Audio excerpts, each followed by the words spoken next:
네, 지금부터 이제 지각입니다. 이메일 네, 씨까지 하고. 감사합니다. 네. 네, 자, 단백질 상호작용, 프로틴 인터랙션에 대해서 배우겠습니다. 지금 소리 어떠세요? 줌으로 들어보신 분들은? 잘 너무 울리지 않나요? 들립니다. 좋습니다. 감사합니다. 여긴 좀 울리죠? 괜찮아요? 네, 하겠습니다.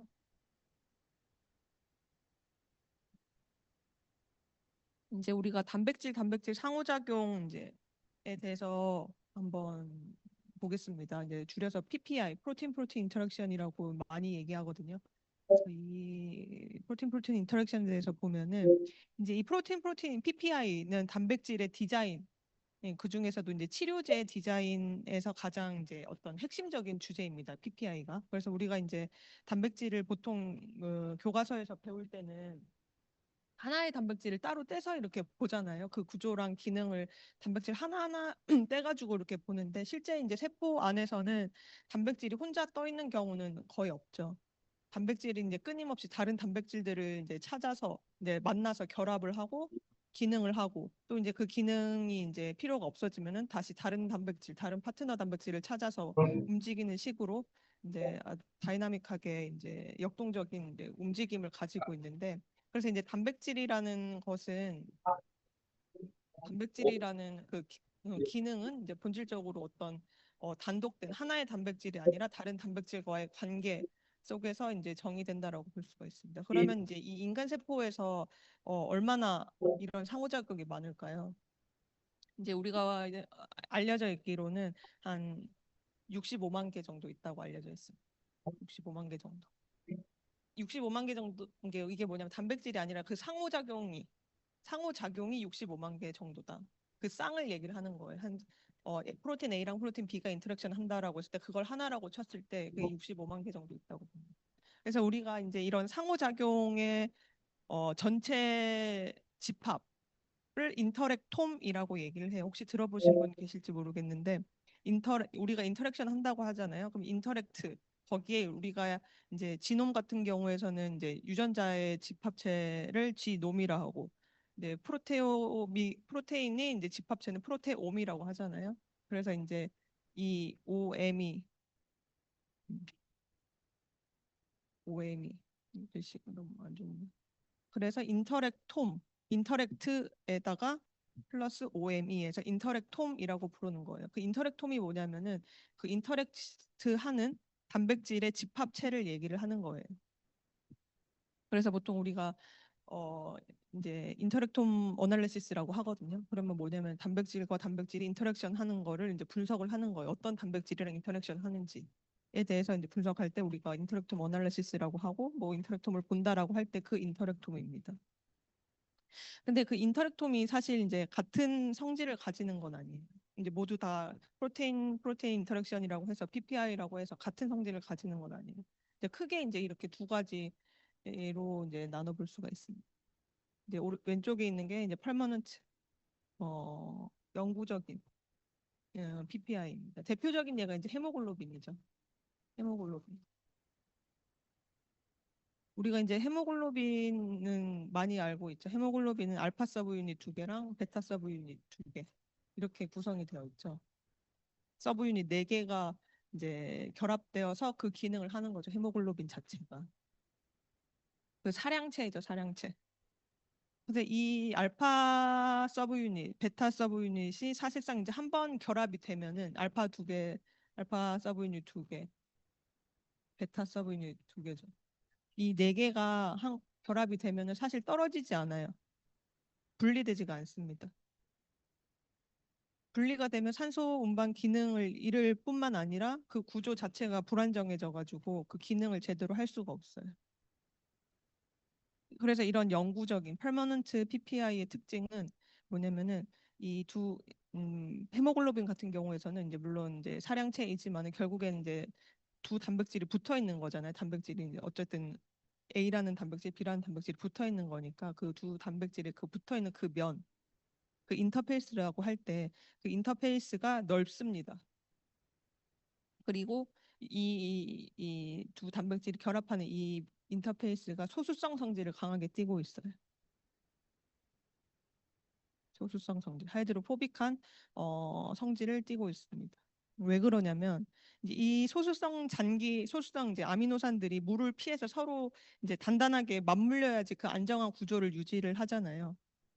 우리가 이전 시간에 배우기로는 이 단백질 하나가 이제 비로소 온전하게 접힐 때 그 드라이빙 포스는 그 구동력은 뭐냐면은 소수성 코어라고 그랬죠. 소수성 성질이 물이랑 접촉하기 싫어서 자기들끼리 뭉치는 그 힘으로 단백질이 뭉친 그 폴딩을 한다 그랬었잖아요. 그런 것처럼 이 소수성 장기들이 물을 피해서 서로 이제 단단히 맞물려야지 안정한 결합이 되는 거겠죠. 그래서 이제 그 이 퍼머넌트 PPI는 실제로 이제 두 단백질이 모인 것이다, 뭐 세 단백질이 모인 것이다, 뭐 서브 유닛이 모인 것이다라고 하기보다는 어떤 하나의 큰 단백질의 이제 일부처럼 행동한다고 보는 게 더 정확합니다. 퍼머넌트 PPI는 그 서브 유닛으로서. 그리고 이제 그 반대가 되는 것이 트랜지언트 PPI, 일시적인 결합이죠. 대표적인 게 이제 신호 전달의 전형적인 예입니다. 이제 어떤 신호 단백질이 세포 표면 수용체에 결합해서 신호를 전달하고 곧바로 떨어져야지 또 다른 신호를 받을 수 있는 상태로 이제 돌아가게 되잖아요. 근데 만약에 떨어지지 않고 계속 이제 뭐 영구적으로 결합한 상태가 된다. 그럼 계속 신호가 켜져서 계속 신호를 계속 전달을 하겠죠. 그게 바로 이제 질병의 원인이 되는 거죠. 그래서 이제 일시적인 PPI의 인터페이스를 봤을 때는 이제 퍼머넌트 PPI에 비해서는 그 인터페이스가 넓지 않고 좁습니다. 여기 내려오라고 써있죠. 그리고 이제 폴라 상대적으로 극성을 띄어요. 이 퍼머넌트 PPI보다는 뭐 수소 결합이라든지 아니면은 뭐 정전기적 상호작용 같은 그런 극성 결합은 이제 소수성 결합보다 약하거든요. 그래서 이제 또 약하기 때문에 또 주변 환경에 민감하게 또 끊어질 수도 있고 그렇기 때문에 이제 필요할 때만 붙고 아니면 떨어지고 그런 이제 기능을 잘 할 수 있도록 여기서는 이 트랜지언트 PPI에서는 상대적으로 이제 인터페이스에 잔기들이 극성을 띠게 됩니다. 동적 기능에 더 이제 맞게 예, 되는 것이죠. 그래서 이제 왜 우리가 이 인터페이스에 대해서 알아보냐라고 했을 때는 우리가 어떤 PPI를 약물 표적을 할 때 PPI를 약물 표적으로 한다는 건 뭐냐면 이 단백질과 단백질의 결합을 뭐 저해한다든지 아니면 더 스테이블하게 한다든지 등을 이제 목적으로 하는 약물로서 표적을 할 때 이 인터페이스의 성질에 따라서 뭐 트랜지언트인지 아니면 퍼머넌트인지에 따라서 접근 전략이 다릅니다. 보통 이제 이렇게 넓고 퍼머넌트 PPI처럼 이제 인터페이스가 넓고 평평한 곳에서는 이제 스몰 몰레큘 그 작은 분자로는 이제 막기가 어렵죠. 스몰 몰레큘은 뭐냐면은 그냥 이제 우리는 이제 단백질이나 이런 것들은 분자 구조가 크잖아요. 근데 스몰 몰레큘은 그 어떤 그 케미칼들을 얘기를 하는 거예요. 뭐 500달톤 이하 정도 된다든지 아주 작은 케미칼들. 우리가 보통 그 약물의 한 50에서 70%는 다 스몰 몰레큘로 이루어져 있거든요.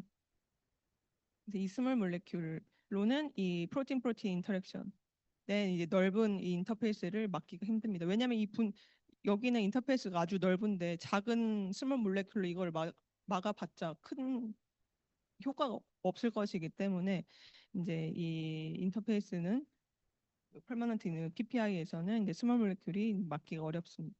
그래서 보통 이제 펩타이드나 미니 단백질, 작은 사이즈의 단백질로 이제 저해를 하죠. PPI를.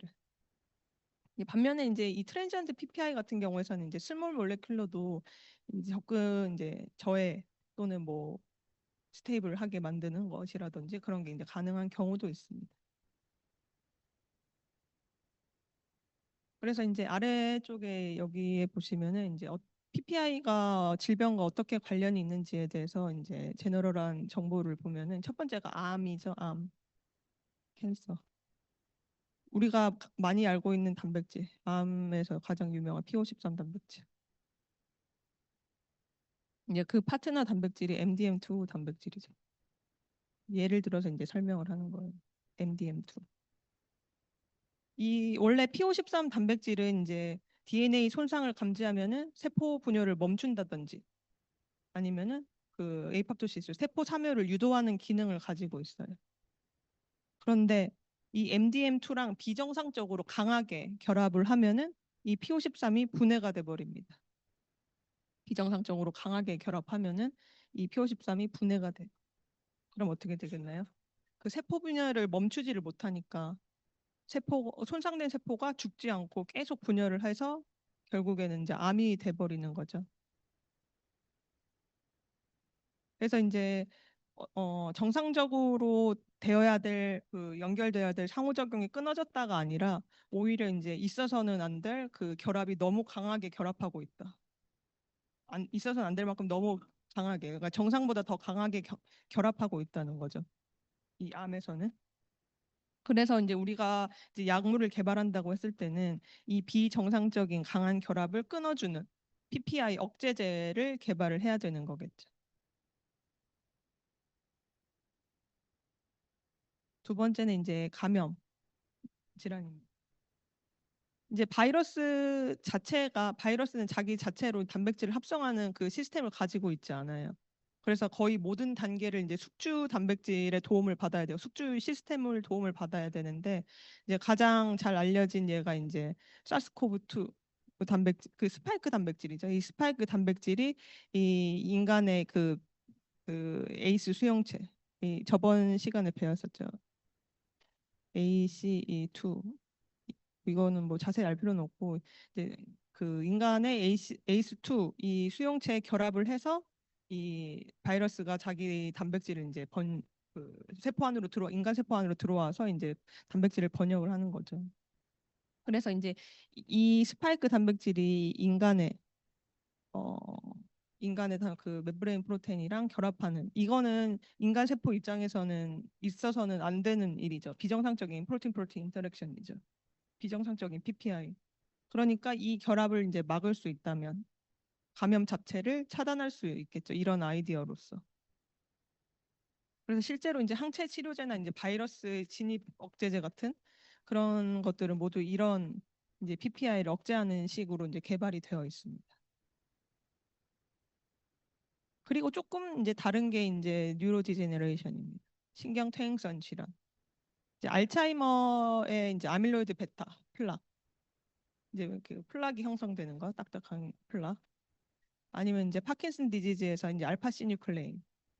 아니면은 뭐 헌팅턴 디지즈에서 헌팅틴 단백질 같은 이제 이런 단백질들은 본래 이제 자기 혼자서 단량체로서 존재를 해야 되거든요. 모노모로서 존재를 해서 다른 파트너 단백질이랑 인터랙션을 해서 이제 기능을 해야 되는데 아직 정확한 이유는 밝혀지지 않았어요. 어떤 이유로 이제 자기 자신과 이제 비정상적인 결합을 합니다. 구조가 이제 바뀌기 시작하면서 여기 셀프 어소시에이션 돼요. 자기 자신이랑 상호작용을 하는 거예요. 어떤 이유로, 어떤 환경에서. 그래서 올리고모가 생기고 어그리게이션이 되기 시작합니다. 응집체가 만들어지는 거예요. 그래서 이제 우리 이제 뉴로디제너레이션에서 이제 치료제를 개발을 할 때는 이런 응집체를 생기지 않도록 하는 약물을 이제 개발을 하려고 하죠. 실제로 지금 아주 뭐 임상 시험에 성공한 사례는 없고 이제 그거를 이제 목적으로 많은 연구가 진행이 되고 있습니다.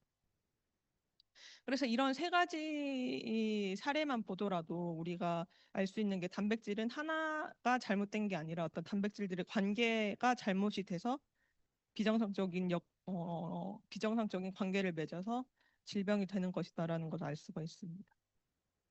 그래서 약물 개발 관점에서 이제 해야 될 것은 단순히 이제 단백질의 활성을 뭐 액티베이션 시키거나 아니면 디액티베이션 시키거나 하는 게 아니라 이 단백질이 어떤 파트너랑 어떻게 인터랙션을 하는지를 또 그리고 얼마나 강하게 결합하는지 덜 결합하는지를 이제 조절을 하는 게 이제 목적이죠.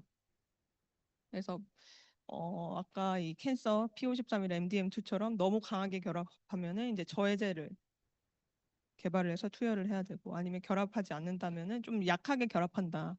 질병 상태에서 약하게 결합한다라고 했을 때는 그 프로틴 인터랙션을 좀 더 스테이블하게 스테빌라이제이션 시킬 수 있는 어떤 약물을 개발을 하는 것이 이제 목적입니다.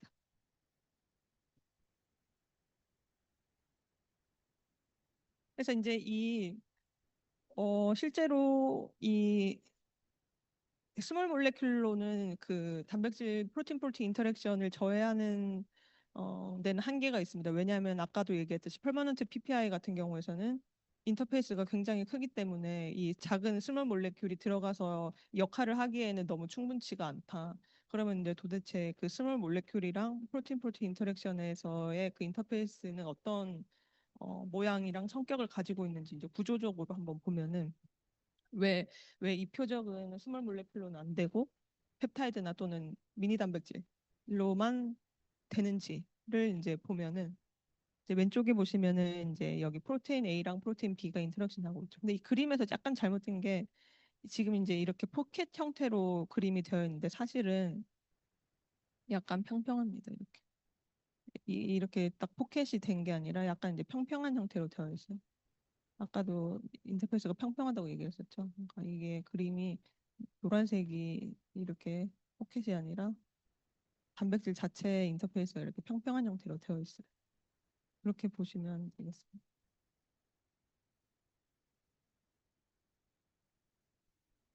그리고 보이죠? 아무튼 여기가 평평한 형태로 되어 있다고 생각하시면 되겠습니다. 그러면 이제 여기가 평평하다고 우리가 이제 생각을 하고 여기가 이렇게 채워져 있는 상태로 됐다고 생각하고 봤을 때 이 인터페이스가 그럼 넓나 얼마나 넓은가를 봤을 때 이제 대략적으로 단백질과 단백질 인터랙션을 했을 때의 그 면적이 1600 옹스트롱, 제곱 옹스트롱이에요. 옹스트롱은 뭐죠? 10의 마이너스 10승 미터죠. 미터. 이 마이너스 10승. 근데 이게 제곱인 거죠. 그럼 10의 마이너스 20승이 되겠죠? 제곱미터.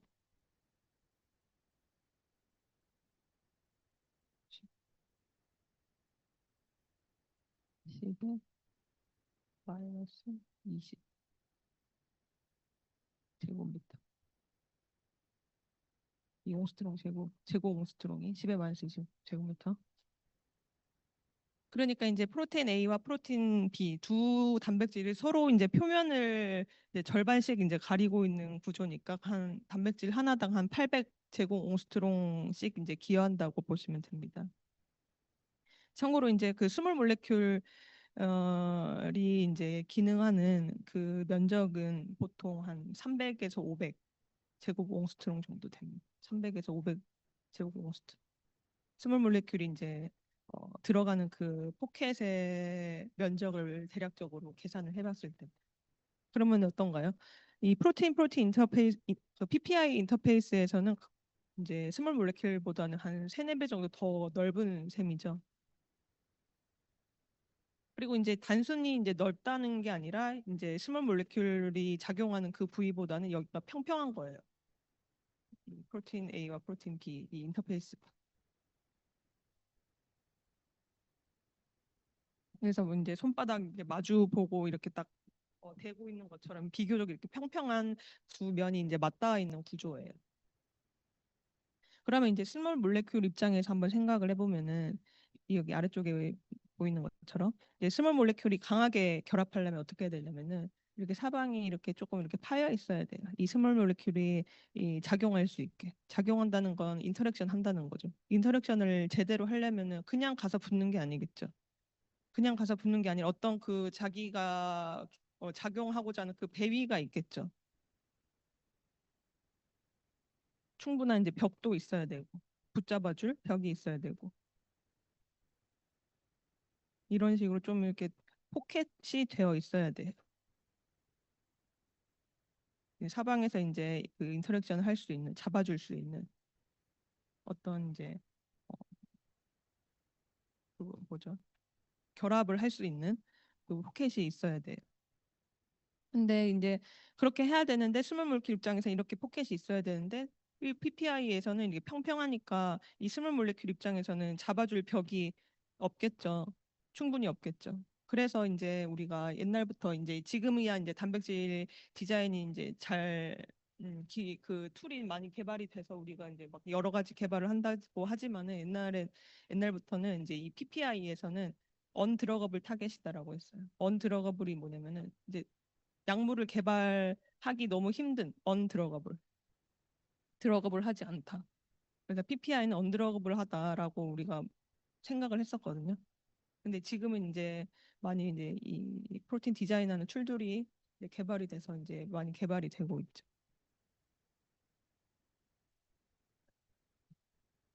그래서 이제 보면은 이 가운데 여기 쉐이프 컴플리멘터리티를 보면은 이제 물 분자에 대해서 한번 얘기를 해보겠습니다.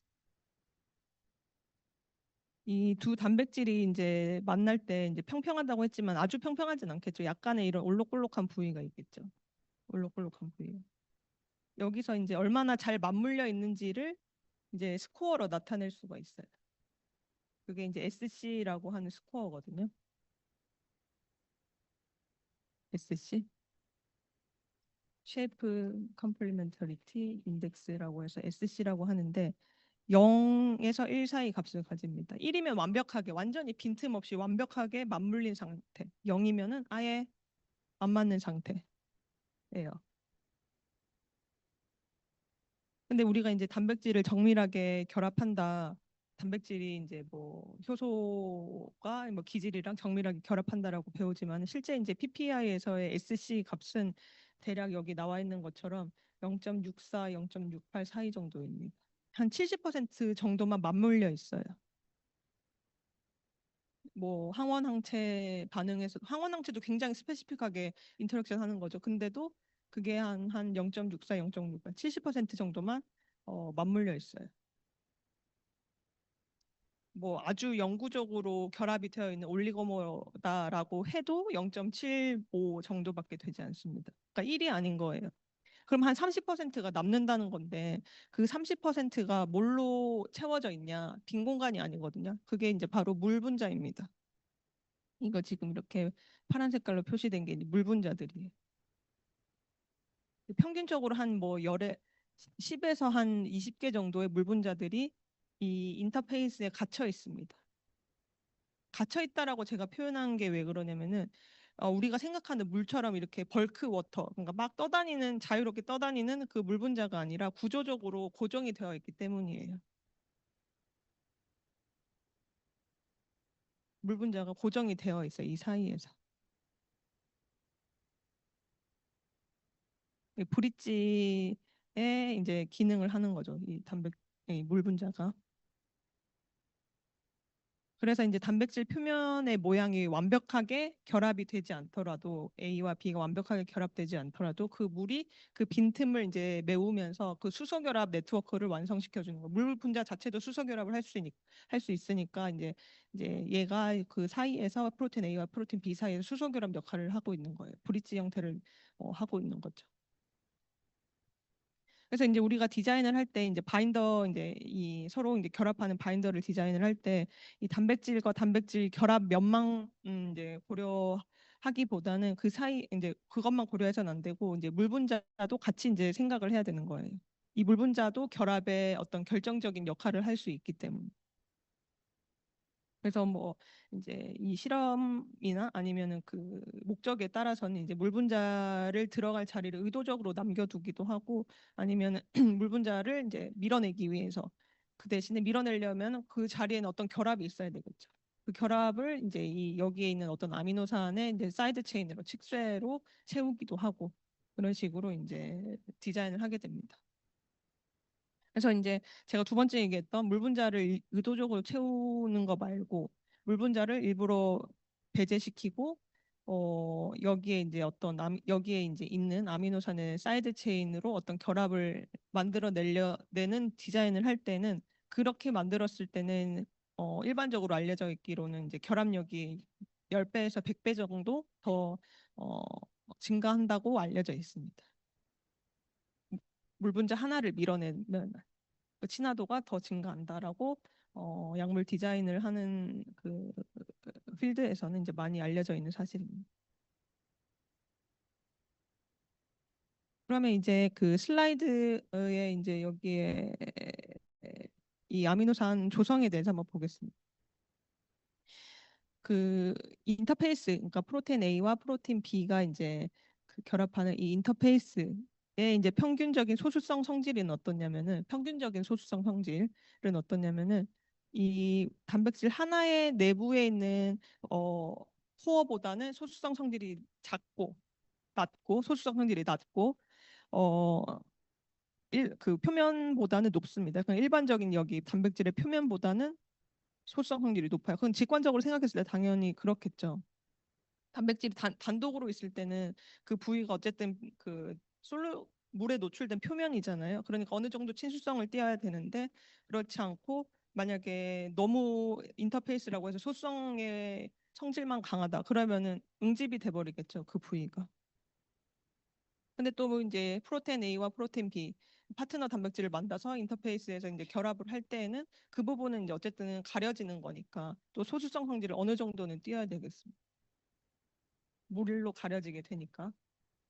그러니까 인터페이스에서 봤을 때는 이제 혼자 있을 때는 표면, 단백질 혼자 있을 때는 표면, 그리고 결합했을 때는 내부가 되겠죠.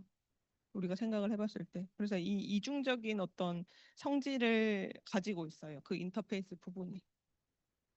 그 소수성도 표면이나 단백질 표면이라든지 아니면 코어의 중간에 그 성질을 띠고 있는 거예요. 소수성 성질이.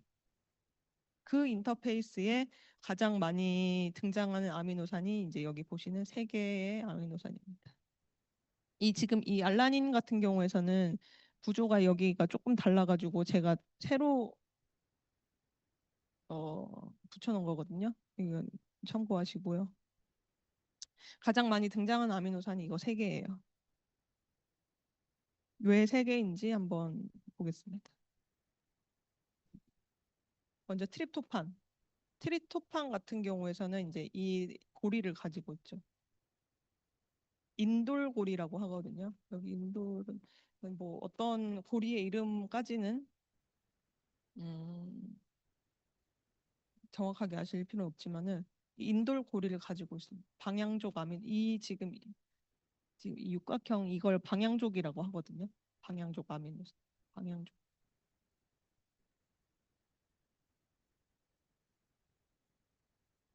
네. 그래서 이제 이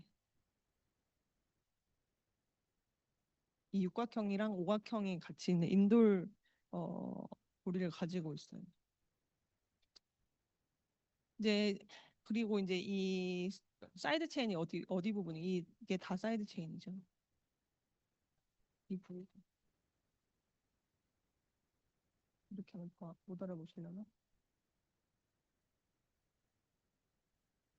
그러니까 여기가 C 터미널, COH, 여기가 N 터미널, 여기가 다 사이드 체인이죠.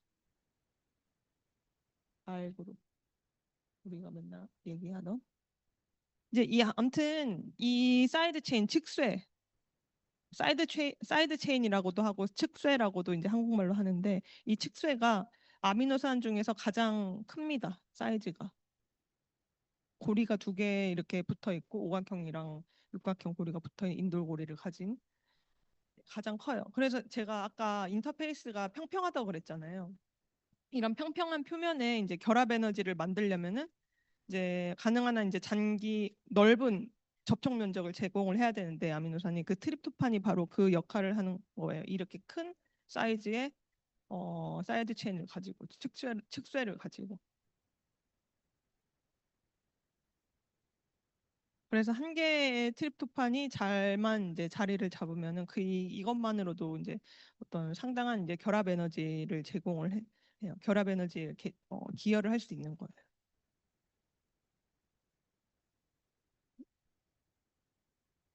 그리고 두 번째로 타이로신.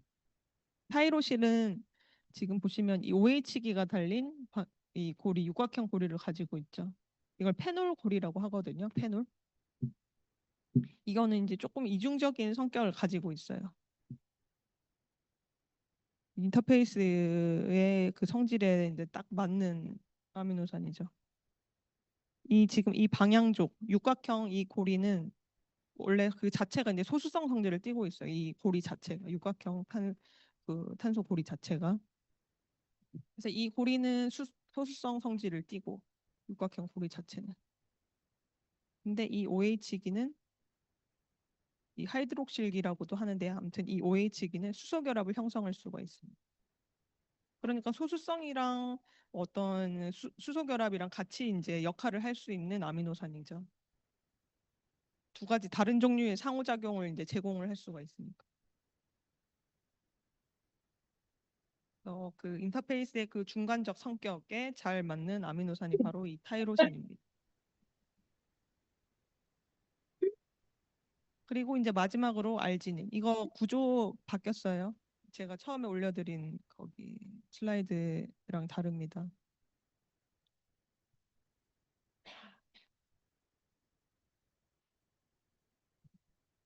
이 알지닌. 알지닌은 이 보이는 것처럼 이 칙새가 길어요. 길죠. 지금 이렇게 쭉 이렇게 이어져 있죠. 그중에서 그중에서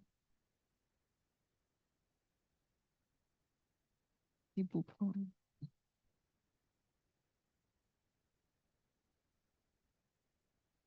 이 부분 이 부분이 구아니디움기라고도 하는데 그 이름보다는 이제 성격에 더 집중을 해서 이제 보시면은 이제 어, 강한 양전하를 띠는 성질을 가지고 있어요. 양전하 플러스 차지. 그리고 또 뭐냐? 수소 결합을 여러 개 할 수 있는 능력을 가지고 있어요. 여러 개의 수소 결합을 할 수가 있어요. 이런 게 이제 이런 성질이 인터페이스의 어떤 성질에 적합한 기능적인 그 아미노산이고 또 이제 이 인터페이스에 많이 있는 이유가 뭐냐면은 사이드 체인이 여기서부터죠. 사이드 체인이 깁니다. 길어요. 그래가지고 여기에 만약에 있어도 만약에 얘가 여기에 알진이 있다라고 해도 멀리 있는 지점에 있는 파트너에게까지 닿을 수도 있는 게 어떤 강점이겠죠. 측세가 길어서 인터페이스의 비교적 먼 지점에 있는 파트너까지 닿을 수가 있다. 측세가 길기 때문에. 그래서 이제 인터페이스 전체가 결합에 똑같이 이제 그 아미노산이 기여하는 게 아니라 몇 개의 핵심 잔기가 그 결합 에너지를 책임을 지고 있습니다. 그래서 그 자주 등장하는 그 아미노산이 이거 세 개, 렙토판, 타이로신, 알지닌. 그래서 이제 그 이 바인더를 디자인을 할 때 이 세 가지의 아미노산을 어디다 배치하느냐도 이제 사실상 이제 디자인을 얼마나 잘 하는지 성공적으로 결과가 되는지 아니면 아닌지도 이제 판별 승패를 이제 좌우할 수 있는 어떤 아미노산인 거죠. 그래서 이제 여기에서 얘기하고자 하는 거는 이제 프로테인 PPI의 인터페이스는 평면이다, 넓다. 평면이고 넓다. 그래가지고 스몰 몰레큘이 이 PPI의 평평한 평면에서 인터랙션 하기에는 힘들다. 왜냐하면 스몰 몰레큘은 자기 자신을 이제 지지해 줄 수 있는 어떤 면이 존재를 해야 되는데 그 포켓에 들어가서 스몰 몰레큘이 작동을 해야 되는데 네, 이 PPI에서는 비교적 평평하니까 그렇게 하지 못한다. 그래서 스몰 몰레큘보다는 어떤 펩타이드라든지 뭐 미니 단백질이 그 역할을 어, 할 수 있다라는 것이고 그리고 두 번째에서는 이제 물 분자가 이제 더 프로틴과 프로틴 인터랙션을 하는 데 있어서 그 역할을 한다. 뭐 SC는 이제 보통 한 70%까지만 결합이 되고 나머지 30%는 대부분 이제 물 분자가 그 수소 결합을 만들어서 그 결합을 유지시키기도 합니다.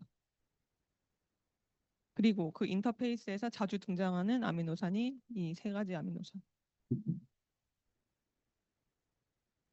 많은 그 인터페이스에 있는 그 아미노산 모두가 공평하게 그 결합에 기여하는 것이 아니라 몇 개의 아미노산만이 결합에 기여한다는 얘기입니다.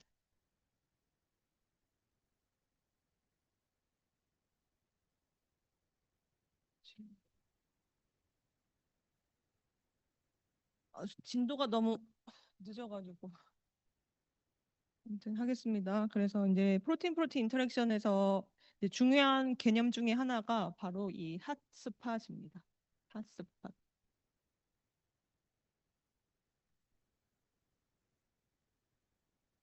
이제 아까 제가 인터페이스에 있는 모든 장기가 이제 결합 에너지에 동등하게 기여하지 않는다고 얘기했었죠.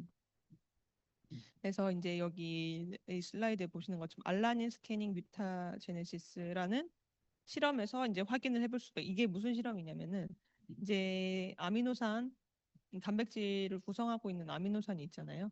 그 아미노산을 여러 개 아미노산이 있겠죠. 20개까지 여러 개 아미노산인데 그걸 하나씩 알라닌으로 치환해 보는 거예요.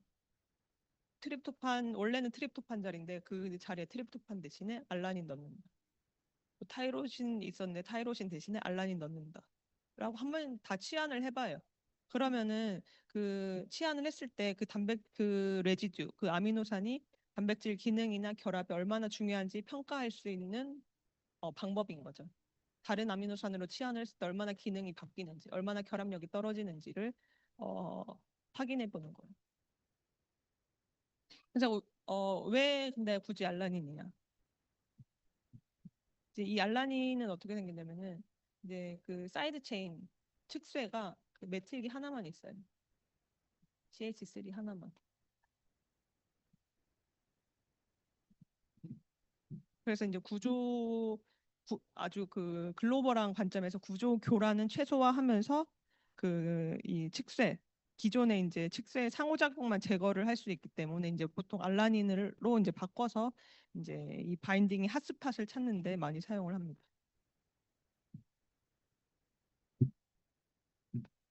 근데 대부분의 이제 그 여기서 바꾸는 이 인터페이스를 이제 아미노산 하나씩 다 바꾸는 거잖아요. 근데 이제 대부분의 장기를 알라닌으로 바뀌어도 그 결합력이 크게 변하지가 않아요. 아까 제가 얘기했던 것처럼 동등하게 기여하지 않는다 그랬죠. 그래서 그 알라닌으로 바뀌어도 결합력이 크게 변하지 않습니다. 이제 하지만 몇 개의 장기 한 보통은 인터페이스 뭐 장기가 예를 들어서 쉽게 한 100개 있다 친다. 100개 중에 5개 정도만 영향을 받아요. 알라닌으로 바꿨을 때 그 결합력에. 약 인터페이스 5% 정도만 영향을 받는다. 알라닌으로 바꿨을 때 결합력이 떨어집니다. 그 결합력이 그 떨어지는 그 레지듀를 우리가 핫스팟이라고 얘기를 하는 거예요. 그게 이제 결정적인 그 기능으로서 역할을 하기 때문에.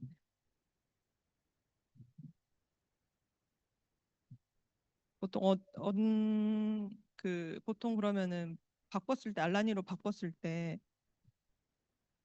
얼마 정도 그 영향이 있어야지 우리가 떨어지는 기능 결합력이 떨어진다고 얘기하나 핫스팟이라고 얘기하나라고 했을 때는 델타 G가 2kcal 2kcal per 몰입니다. 이 델타 G가 뭐냐면은 이제 바꿔서 치환을 했을 때 그 결합 자유 에너지가 얼마나 변했는가. 그러니까 그 와일드 타입이랑 알라닌으로 바꿨을 때 바인딩 결합력 차이를 나타내는 거예요. 얼마나 바뀌었는지.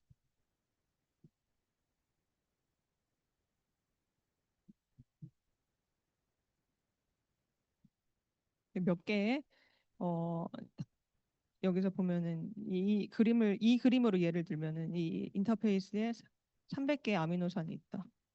300개 아미노산이로 인터페이스를 이루고 있는데 그중에 4개의 아미노산만이 이 결합에 이제 그 아주 큰 역할을 한다. 이 4개 아미노산을 알라닌으로 치환했을 때 그 결합력이 크게 달라진다라고 이제 우리가 알 수 있는 거죠. 그 기준이 보통 2kilo 달톤이라는 얘기입니다. 2kilo 달톤이 아니 죄송합니다. 2kcal per 몰이라는 얘기입니다.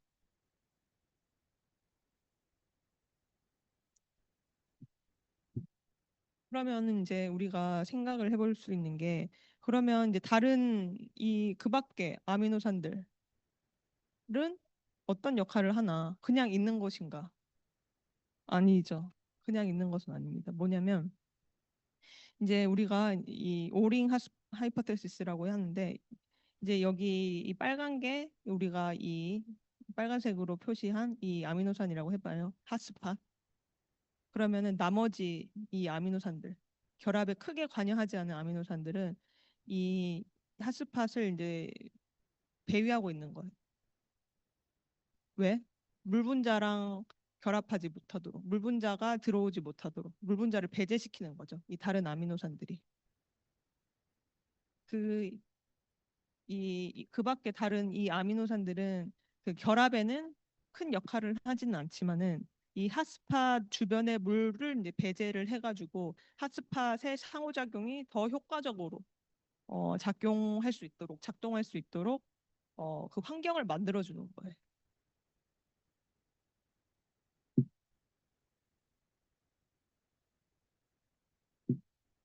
그리고 여기 핫스팟, 이 그림에서 핫스팟이 이 파란색이 아닙니다. 이 빨간색 얘기하는 거예요. 핫스팟은. 이제 이 파란색이 오링 레지듀를 얘기를 하는 거예요. 이게 오링 하이포테시스입니다. 핫스팟 장기들은 인터페이스 중심부에 위치하고 또 이 핫스팟 주변을 둘러싸고 있는 다른 아미노산들이 핫스팟을 이제 물 분자로부터 이제 막아주는 역할을 하는 거죠. 그래서 이 오링 레지두들은 그 결합 자체에는 큰 역할은 하진 않지만 이 핫스팟이 결합에 더 효과적으로 작동할 수 있도록 이제 기능을 하는 것이죠. 물 분자를 배제시켜서. 그래서 이제 이 음, 그리고 이제 핫스팟을 이제 그러니까 프로테인 A랑 프로테인 B 이제 바인더를 이제 디자인을 할 때 어, 효과적인 타겟은 핫스팟 장기를 이 핫스팟이 만약에 여기가 핫스팟이라고 해요. 근데 예를 들어서 핫스팟이라고 하면은 이거를 상보적으로 상호작용을 할 수 있도록 만드는 거예요. 효과적으로 이제 디자인을 하기 위해서는. 그래 결국 이게 무슨 얘기냐면은 단백질을 이제 다 이렇게 디자인할 필요가 없다. 이 결합하는 이 부위만 떼서 이 부위에 맞게 핫스팟의 그 상부적인 결합을 할 수 있도록 그 구조를 이제 디자인을 하는 게 중요하다라는 겁니다. 그래서 이제 우리가 펩타이드라고 얘기를 하고 펩타이드 약물이라고 얘기를 하고 또는 미니 단백질이라고 얘기를 하는 거예요. 왜냐하면 이제 단백질을 굳이 다 이렇게 만들 필요 없죠. 기능하지 않는 그 부위까지 다 만들 필요는 없겠죠. 크기만 크고 이게 딜리버리만 잘 안 될 뿐이니까.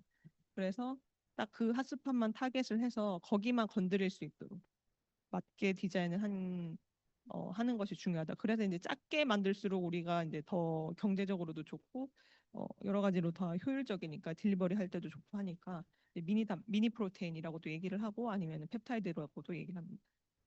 결국 뭐 미니 프로테인, 뭐 펩타이드 이게 어, 다른 게 아니라 펩타이드, 그러니까 아미노산 개수가 한 3, 40개 정도면 펩타이드라고 보고 뭐 40개 이상으로 넘어간다. 이거는 이제 어떤 분야에서 정의를 하느냐에 따라 다른데 뭐 30개라고 얘기하는 분야도 있고 40개라고 얘기하는 분야도 있는데 뭐 3, 40개 이내면은 펩타이드라고 보고 그 이상이면 이제 단백질이라고 봅니다. 근데 이제 그 단백질이 이제 사이즈가 작으니까 미니 단백질이라고 하는 거죠.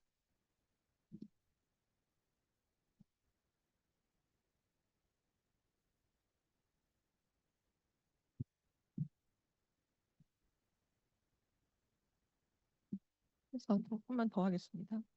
그래서 이제 바인더를 디자인을 할 때 핵심 목표는 뭐냐면은 이제 타겟 단백질에 강하게 결합할 수 있도록 그 강한 결합력을 가진 단백질을 디자인을 하는 겁니다.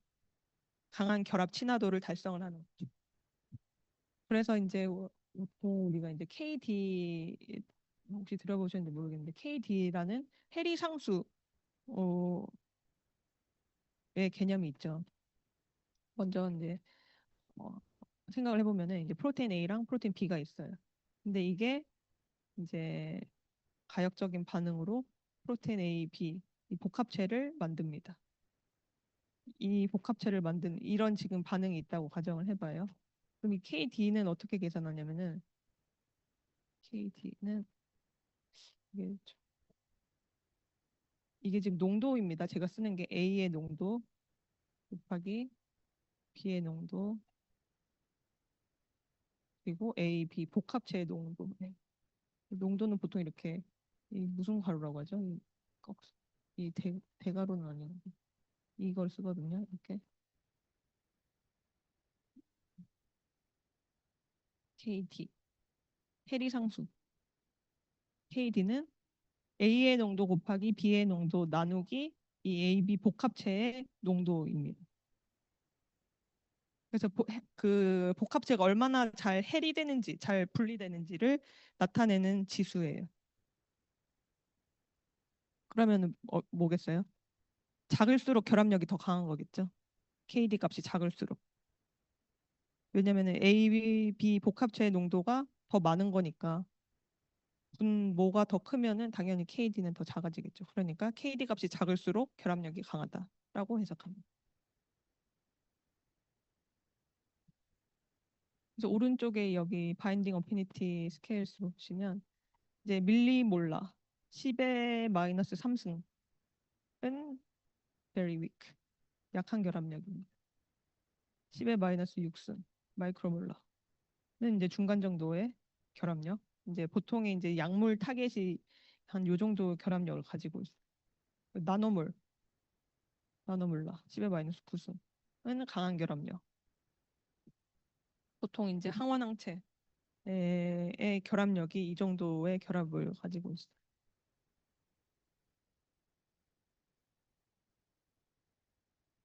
피코몰라는 굉장히 예전에 이제 피코몰 RF 디퓨전 바인더로서 RF 디퓨전으로 이제 디자인한 바인더로서 이제 피코몰라까지 달성했다고 얘기를 했었는데 지난 시간에 상당히 강한 결합 상호작용인 걸 이제 알 수가 있습니다. 여기서 보면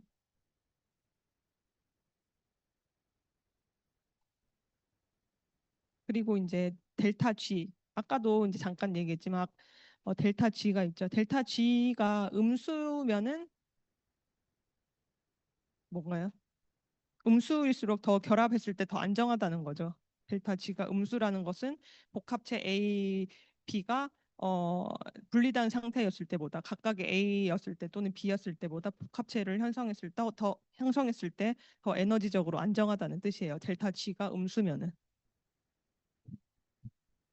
여, 여기서 이제 보면은 이제 마이너스 12.3이라고 얘기했으면 이 에너지만큼 안정하다는 뜻이겠죠. 이만큼 안정하다.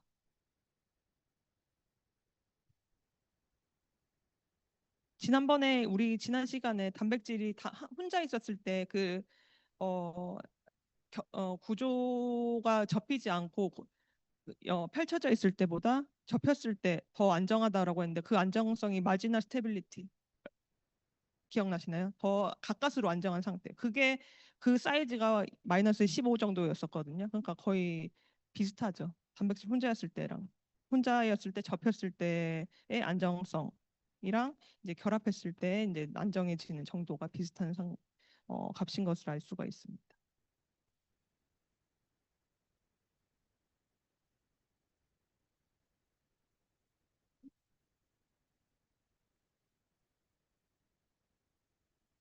음.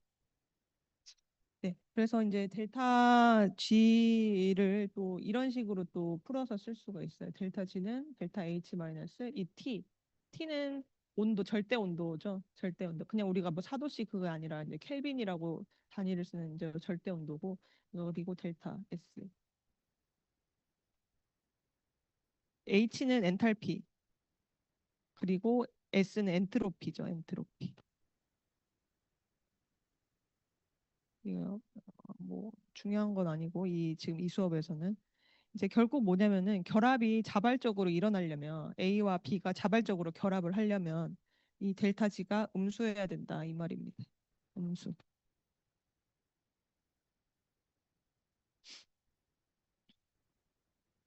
그래서 여기에서 이제 이 플러스라는 거는 이제 결합에 어, 겨, 더 유리한 방향인 결합들 그리고 마이너스는 더 이제 불리한 반응을 이제 플러스 마이너스로 이렇게 표시를 했는데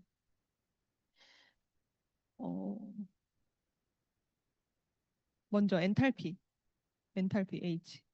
H부터 보시면은 이제 결합 인터페이스를 형성하는 때 이제 중요한 결합을 하는 데 있어서 이제 기여를 하는 유리한 방향으로 기여를 하는 게 이제 수소 결합이라든지 하이드로진 본드라든지 반데르발스 결합이라든지 뭐 반데르발스 상호작용이라든지 아니면 뭐 정전기적 상호작용이 모두 두 분자 사이에서 인력을 형성을 하는 거죠. 이제 서로 끌어당기는 결합인 거죠. 그러니까 이제 결합에 파지티브한 영향을 끼치는 상호작용입니다. 근데 이런 것들이 결국에는 뭐냐면은 이제 이 엔탈피를 음수로 만드는 거예요. 결합을 함으로써 더 안정해지는 거잖아요. 더 안정해지면서 에너지를 발산을 하는 거죠. 에너지를 발산을 하는 게 결국에 엔탈피가 음수가 되는 거거든요. 그러니까 뭐 이 중요한 거는 뭐냐면은 이제 이러한 결합들이, 이러한 인터랙션들이 결합을 하는 데 있어서 파지티브한 어, 역할을 한다라는 거죠. 엔트로피는 좀 복합적입니다. 엔트로피는 복합적인데 이제 먼저 유리한 방향으로는 소수성 효과가 있죠. 하이드로포빅 이펙트. 이제 비극성 장기가 결합 인터페이스 내부로 이제 매립이 되면 물 분자랑 더 멀어지면 그 주변을 구조적으로 둘러싸고 있었던 그 물 분자들이 방출이 되겠죠. 그 방출된 물 분자들은 이제 이전에 있었던 것보다 이전에 소수성 그 레지듀랑 인터랙션 했던 것보다 더 많은 자유도를 가진 상태로 자유롭게 이제 돌아다니는 상태가 되겠죠. 그러면 이제 그게 뭐냐면 엔트로피가 증가를 한다는 거거든요. 이게 이제 결합에 유리하다는 겁니다.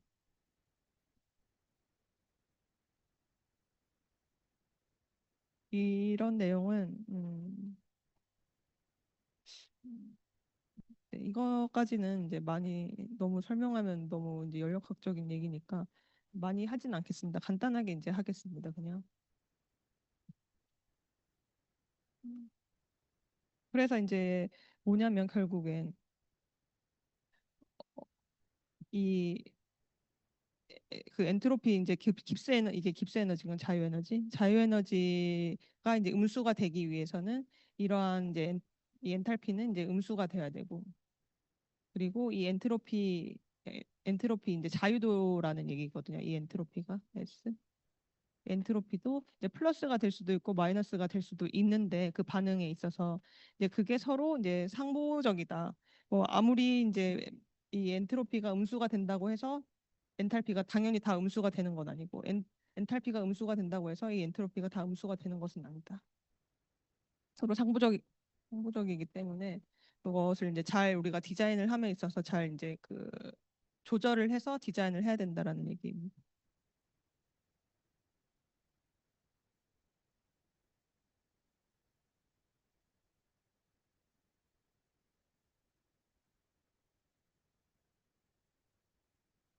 여기까지만 지금 이 슬라이드까지만 하겠습니다. 지금 진도가 너무 느려가지고 이제 그 다음 슬라이드에서는 이제 분자 간의 결합력 이제 바인더 어피니티를 측정을 하는 이제 대표적인 실험 기법을 이제 나타내고 있습니다.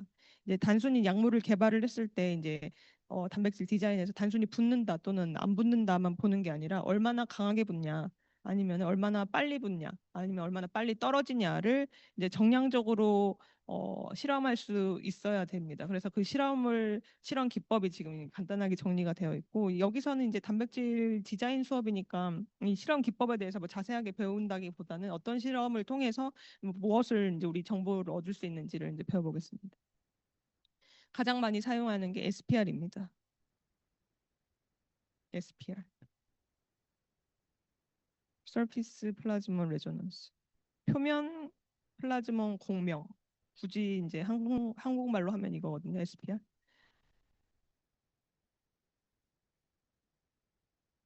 여기서는 뭐냐면 이제 이렇게 관이 있고 여기 프로테인 A와 프로테인 B가 있는데 이제 프로테인 B를 우리가 디자인한 게 프로테인 B라고 해봐요. 그럼 여기 이제 프로테인 A를 여기다 고정시켜놔요. 그리고 여기에 이제 프로테인 B를 흘려줘요. 그러면은 이제 여기에 붙겠죠. 제대로 디자인을 했다면. 그랬을 때 이제 여기에 이제 빛을 쏴주거든요. 이렇게 흘려주고 난 다음에 여기에 빛을 쏴줘요.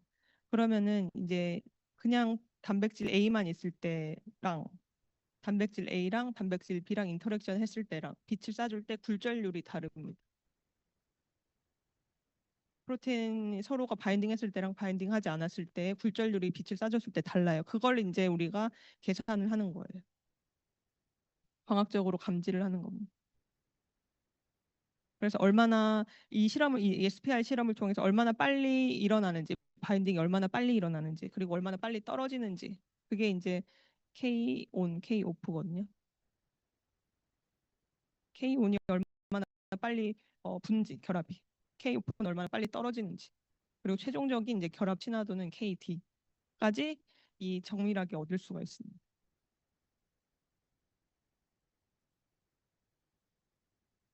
그리고 이제 두 번째로 이제 많이 사용하는 게 BLI예요. BLI.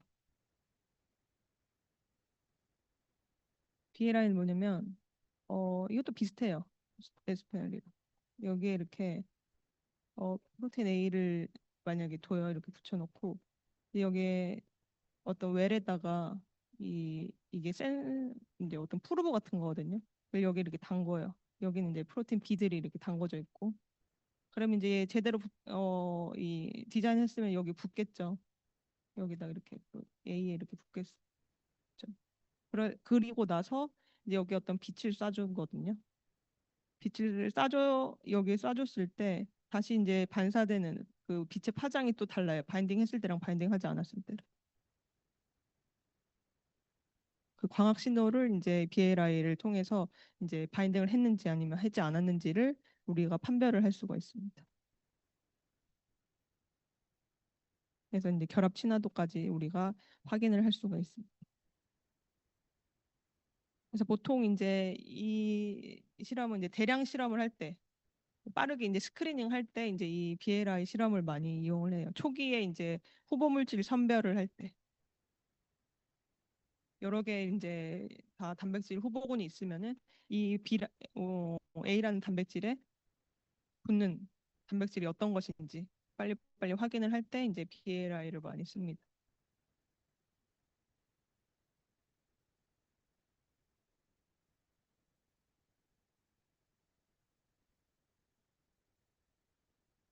그리고 뭐 ITC라든지 MST라든지 뭐 이런 것들도 이제 실험 이제 바인딩을 함에 있어 프로테인 A랑 프로테인 B를 바인딩 했을 때 얼마나 잘 바인딩이 되는지, 얼마나 잘 떨어지는지, 결합력은 어느 정도가 되는지까지도 이제 확인을 할 수가 있어요.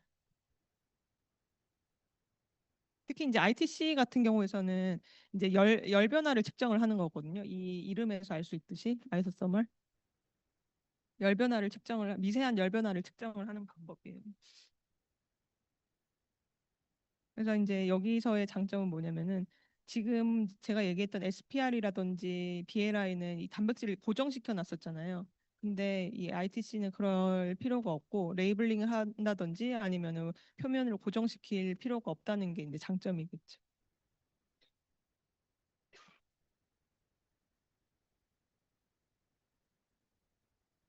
그리고 이제 그 이 RTC 실험을 통해서 이제 엔탈피라든지 엔트로피라든지 어떤 연력학적인 이제 정보들을 이제 정량적으로 얻을 수가 있습니다. 그래서 이제 좀 깊게 프로테인 A랑 프로테인 B를 이제 결합하는 그 메커니즘에 대해서도 좀 더 깊게 이제 이해할 수 있는 정보를 제공해 주는 게 이 ITC 방법입니다. 나머지는 이제 많이 사용하기는 하지만 주로 많이 사용하는 게 이제 단백질 결합함에 있어서 얼마나 잘 결합하는지를 볼 수 있는 실험이 SPR이라든지 BLI, ITC입니다.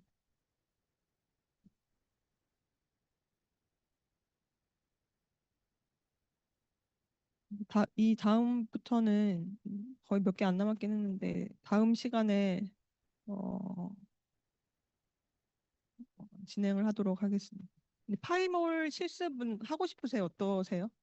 지금 제대로 할 수 있을지 모르겠는데 이렇게 줌으로 하면서 안 되면 제가 이제 여기서 하는 방법을 보여줘도 되고 지금 그래서 여러분들이 그냥 보시면 되고 이 파이몰 실습에 대해서는 이제 뭐 따로 그 시험에 내거나 그러진 않겠습니다.